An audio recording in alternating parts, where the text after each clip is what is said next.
अस्सलाम वालेकुम कैंसेरियंस, मैं हारिस अज़मी प्रोफेशनल एस्ट्रोलॉजर आपकी खिदमत में हाजिर हूँ इस हफ्ते का एस्ट्रोलॉजिकल रिसर्च लेकर।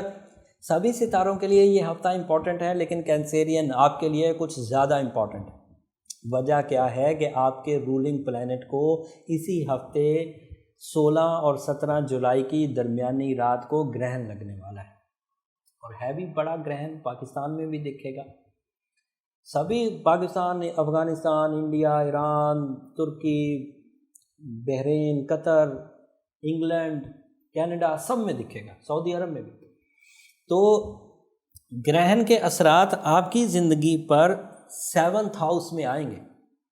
एंड मून जो है, चांद, कमर, ये वैसे भी जज्बात का सितारा है।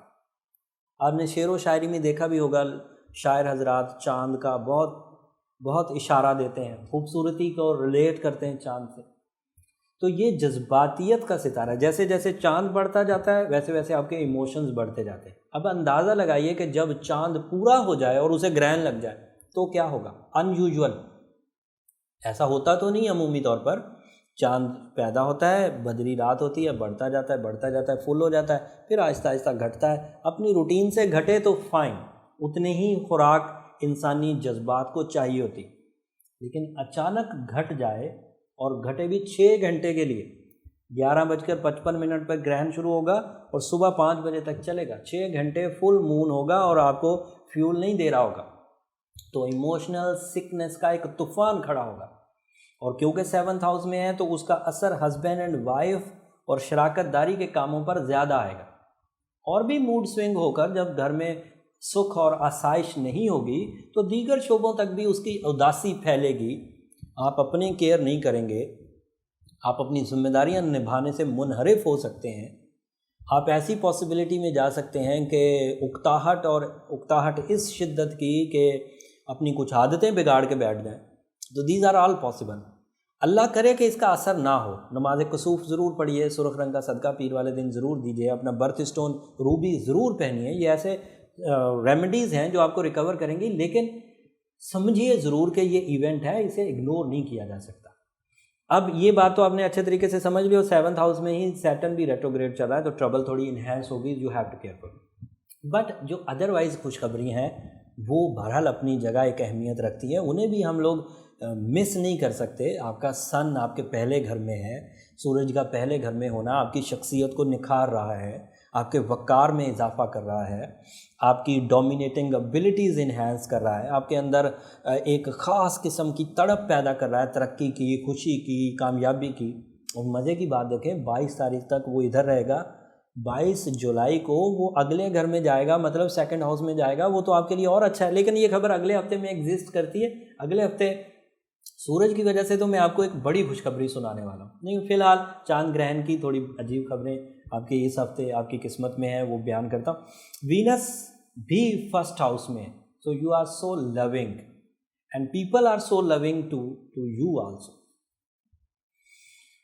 आपके अंदाज़े गुफ्तगू, आपकी जज्बाती कैफियत इस तरह की होगी कि अगर वीनस बगैर रेजिस्टेंस के, उसमें ये चांद ग्रहण वाली प्रॉब्लम ना आए, तो बड़ी मोहब्बत के जज्बात से आपको हमकिनार करेगा। लेकिन क्योंकि वो चांद वाली कुछ प्रॉब्लम्स आएंगी तो थोड़ा मोहतात रहने की ज़रूरत है। जुपिटर आपके 6ठे घर में रेट्रोग्रेड चल रहा है, तो सेहत की तरफ से भी आपको मोहतात ही रहना है। 11वें घर में फ़िलहाल यूरेनस दाखिल हो चुका है। ये बड़ा इवेंट है, कुछ सडन गेन्स आ सकेंगे। अभी उसे खुलकर आपको सपोर्ट करने का मौका नहीं मिला है। जब से यूरेनस आपके 11वें घर में आया है 7 साल के लिए, अभी तक उसे खुल कर काम करने का मौका नहीं मिला। तो अभी आपको थोड़ा सा वेट करना पड़ेगा। जैसे ही रेट्रोग्रेशन ऑफ जुपिटर रिजॉल्व होगी, रेट्रोग्रेशन ऑफ मरकरी रिजॉल्व होगी, रेट्रोग्रेशन ऑफ सैटर्न रिजॉल्व होगी, ये ग्रहणों के असरात भी खत्म होंगे, देन यूरेनस अपने जौहर दिखाना शुरू करेगा। अब अगली खबर, मार्स आपके फ़िलहाल 2nd हाउस में पॉजिटिव है, एंड मार्स की वजह से जॉब स्विच करने की खुली इजाज़त है, आप कर सकते हैं। और एक से ज़्यादा स्टेशंस पर काम भी कर सकते हैं। एंड मार्स वैसे भी आपके जिस्मानी तवानाइयों को बढ़ाएगा, आप ज़्यादा एक्टिव और एफिशिएंट होकर अपने जौहर दिखा पाएंगे। लेकिन अनफॉर्चुनेटली वहाँ पर 1 महीने के लिए मरकरी रेट्रोग्रेड हुआ 2nd हाउस में, हाउस ऑफ मटीरियल एडवांटेजेस।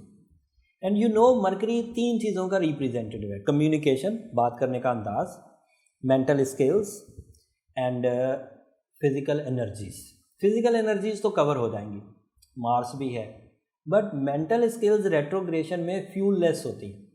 फ्यूललेसनेस की वजह से माली मुआहदे साइन करते हुए, किसी डॉक्यूमेंट को साइन करते हुए, कोई नोटिस देते हुए उस डॉक्यूमेंट को कंप्लीटली क्रॉस चेक करें, कंप्लीट चेक करें। अगर आपका कोई डॉक्यूमेंट गलत आपके हाथ से हो गया तो आपका अच्छा खासा नुकसान हो सकता है। एंड दूसरी एहतियात आपको बरतनी है अपने वे ऑफ टॉकिंग, अंदाज़े गुफ्तगू पर खुसूसी तवज्जो दें। आप कह सही रहे होंगे लेकिन सामने वाला उसे हज़म नहीं कर रहा होगा और उसकी वजह से हालात में कशीदगी पैदा हो सकती है। ओवरऑल ये सिचुएशन है। फर्स्ट हाउस में सन एंड वीनस, मोहब्बत के लिए अच्छा, शख्सियत के लिए अच्छा। सेकंड हाउस में मरकरी एंड मार्स, तवानाई के लिए अच्छा बट जहनी कारकर्दगी के लिए अच्छा नहीं। सो स्टूडेंट इसकी जद में नहीं आएंगे। सेकंड हाउस जो है वो कारोबारी लोगों के लिए है, जॉब पेशा, कारोबारी, कंस्ट्रक्शन वाले, जहनी जरखेज़ी का काम करने वाले, जिनका पैसा सिर्फ जहनी प्लानिंग से आता है, वो स्टेक पर होंगे। एंड जो फुल चांद का जो ग्रहण है 16 और 17 की दरमियानी रात को, और वो आपके 7th हाउस में, उसमें मियाँ बीवी और शराकतदारी के कामों में कुछ ट्रबल्स आएगी। तो ये हफ्ता इसी अंदाज से गुजर जाएगा। जिन लोगों ने ये वीडियो देखी है, वक्त को समझा है, वक्त की डिमांड को समझा है, उम्मीद करता हूँ वो इस नॉलेज से अच्छे फैसले ले पाएंगे और परेशानियों से बच पाएंगे या परेशानियों को मैनेज कर पाएंगे। अगर खुद मैनेज कर जाएं बहुत अच्छी बात है, खुद मैनेज ना करें तो रूबी ज़रूर पहनें, सूरह शम्स 7 टाइम्स ज़रूर पढ़ें एंड सुर्ख रंग का सदका पीर वाले दिन ज़रूर करें। उम्मीद करता हूँ इससे बहुत सारे मामला हल होंगे। अगले हफ्ते सूरज घर बदलेगा, दोबारा आपकी खिदमत में पेश होऊंगा, पूरी तफसील बयान करूंगा। तब तक के लिए इजाज़त दीजिए। जाते जाते चैनल को ज़रूर सब्सक्राइब कर लीजिए और मुझे अपनी दुआओं में ज़रूर याद रखिएगा। अल्लाह ने